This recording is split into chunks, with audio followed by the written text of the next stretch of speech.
রমজানে সারাদিন রোজা রাখা মানে শুধু খাবার না খেয়ে থাকা না, বরং এটা ধৈর্য, আত্মনিয়ন্ত্রণ এবং শারীরিক ও মানসিক প্রশান্তির চর্চা। কিন্তু সাহরি খাওয়ার কয়েক ঘন্টার মধ্যেই যদি শারীরিক শক্তি কমে আসে, তৃষ্ণায় কষ্ট হয় আর ইফতারের পর অলস লাগে, তাহলে চিন্তার কিছু নেই।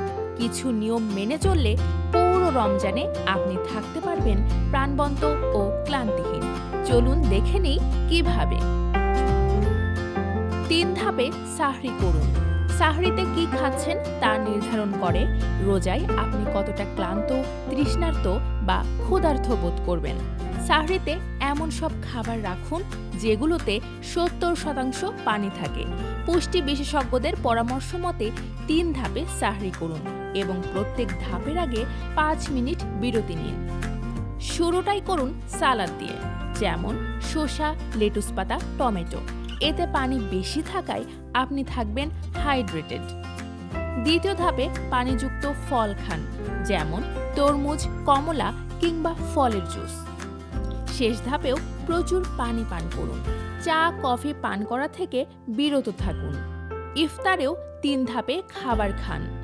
ইফতারে অনেকেই ভুরি ভোজ করে ফেলেন, ফলে দেখা দেয় পেটে ব্যথা, পেট ভার লাগা, অলসতা, ঘুম ঘুম ভাবসহ নানা সমস্যা।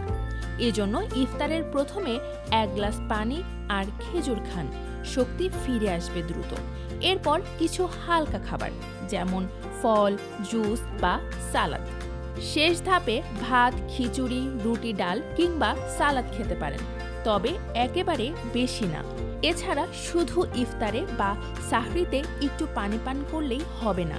ইফতার থেকে সাহরি পর্যন্ত প্রতি ঘন্টায় একটু একটু করে পানি পান করুন। হালকা ব্যায়াম করুন।